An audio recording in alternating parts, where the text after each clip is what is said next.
Top 10 Disappointing Motorcycles, according to Mo. The 10 bikes that left us limp. You guys never say anything bad about the bikes you test. It's a comment the most staff occasionally hears, but to be honest, practically every motorcycle you can currently buy in the United States, we don't have much experience with the small displacement scoots sold in Asia, is pretty darn good. However, that doesn't mean there haven't been some bad apples in the bunch, and for this week's top 10 list we morons are going to satisfy your curiosity with 10 motorcycles that left us feeling a little disappointed after testing them. The main crew of Kevin, Tom, Evans, John, and yours truly have scanned our memory banks for motorcycles we were really excited to ride, but were instead left with a sour taste in our mouths. Here they are, in no particular order. 10. 1990s/2000s Suzuki Katana 600. One of the earliest motorcycles I'd ever ridden. It's a good thing I didn't know much about riding when I hopped on the Suzuki Katana 600. My lasting memory of it was a motorcycle that was slow and heavy, a bad combination for a Suzuki with the letters GSX attached to its name badge. It wasn't until hopping onto a friend's Yamaha FZR 600 that I realized how underwhelming the Suzuki really was. As a mode of transportation, the Katana was stone reliable, but as a sport-oriented motorcycle it didn't hit the mark. To be fair, I'm talking about the bikes otherwise known as GSX 600F models from the 1990s and early 2000s, not the original Hans Muth-designed Katanas. Those bikes were cool. 9. Ducati Multistrada 1100. Senior diaper-changing editor Tom Roderick isn't one to talk when it comes to looks or style, but he echoes the sentiments of many in regards to the styling of the Pierre Terblanche-designed Ducati Multistradas. Probably the most hideously styled Ducati ever, were Tom's exact words. It's a weird-looking bike, to be sure, with its insect-like styling and upper windscreen that moves with the handlebar whenever you turn it. But as Duke notes, once you're riding it, you can't see how ugly it is anyway.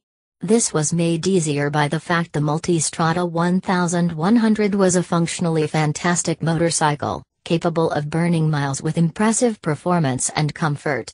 Still, you have to get off the bike eventually, and few can honestly say this is a beautiful sculpture to stare at. In terms of Italian beauty, the first-gen Multistrada missed the mark. 8. 2006 Kawasaki ZX-10R. EIC Duke offers up the 2006 Kawasaki ZX-10R as the bike that left him feeling disappointed. Yikes! What in the world did Team Green's ferocious litter bike do to leave KD down? Here's Kevin. That ZX felt big and top-heavy, especially compared to the previous edition, which was the lightest and lithest litter bike at the time with an awe-inspiring ripper of a motor.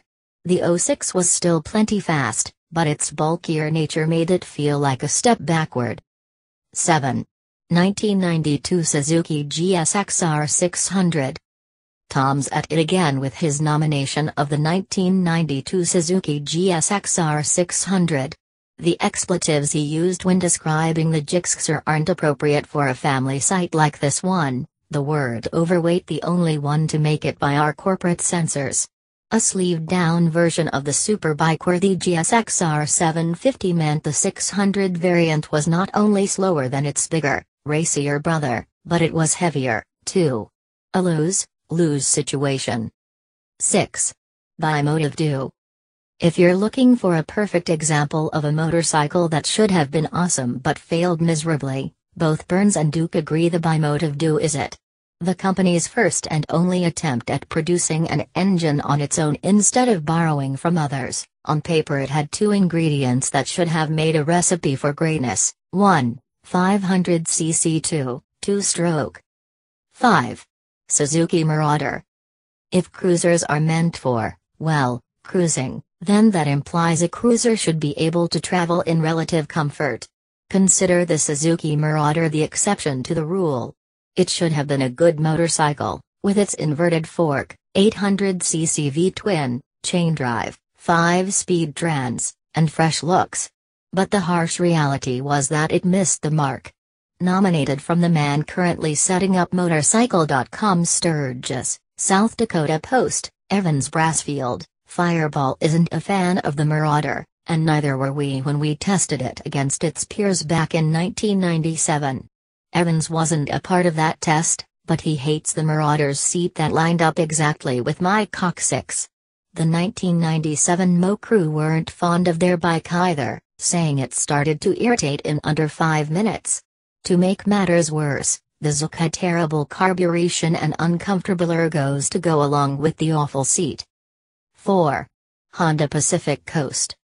Oh, the poor Honda Pacific Coast. If ever there was a love it or hate it motorcycle from the past 2 decades, the PC 800 would be it. Capable of securely carrying a week's worth of groceries for a small family, the Mo staff of 1998 called the bike the station wagon of motorcycles, and depending how you feel about station wagons, you either take that as a compliment or an insult. Personally, I like station wagons. 3. Ducati Street Fighter 1098. Sorry, Ducatisti, but the Street Fighter, in my mind, had a lot to live up to and fell short of those expectations. I was skeptical when Ducati decided to split its naked bike segment and give the Monster air-cooled engines and the new Street Fighter line liquid-cooled mills.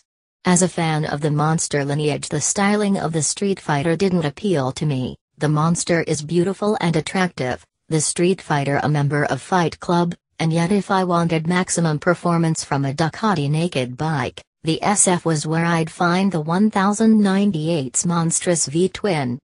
2. Confederate America GT. We gotta give props to small boutique brands like Confederate for even putting forth an effort, and in the case of Confederate, its efforts are some of the best looking we've seen in the cruiser, if you want to call it that, category. That said, boutique brands are subject to growing pains just like everyone else, and in the case of the Confederate America GT there were definitely some oversights. Cruiser Guy Brassfield got his hands on an America GT while he was at another publication, and while it soaked up the attention of everyone's eyeballs, once Eb got to riding it, it was his clothes that soaked up a gallon of gasoline. The 5-gallon tank's poor sealing meant you could only put 4 gallons in it without risk of it sloshing out. Then there was the poor fueling issue and terrible vibration that all combined to let the bike down. The America GT sure is a looker, though, and that makes up for a lot. At least for a little while. 1. Cleveland Cycle Works the Heist. Speaking of small boutique brands, we can't forget about Cleveland Cycle Works. We gotta give this small company credit for its well-styled and affordable motorcycles. If you're pinching pennies to the extreme yet still want a new bike that has attitude, CCW is worth a look. Take the Heist, for example. Yes, that's its full name. We think it looks pretty good for a hardtail. When new in 2012 it cost $3,200 and even came with a 12-month warranty. You'll likely need it if our short time with the Heist was any indication, as the tail light and one of the foot peg assemblies vibrated itself loose within the first 50 kilometers of riding it. Everything stayed in place after we tightened the bolts back up, but other concerns included a sticky front fork, questionable handling, oil seepage from its Chinese-made Lifan air-cooled single, and overall lack of quality compared to its Japanese rivals.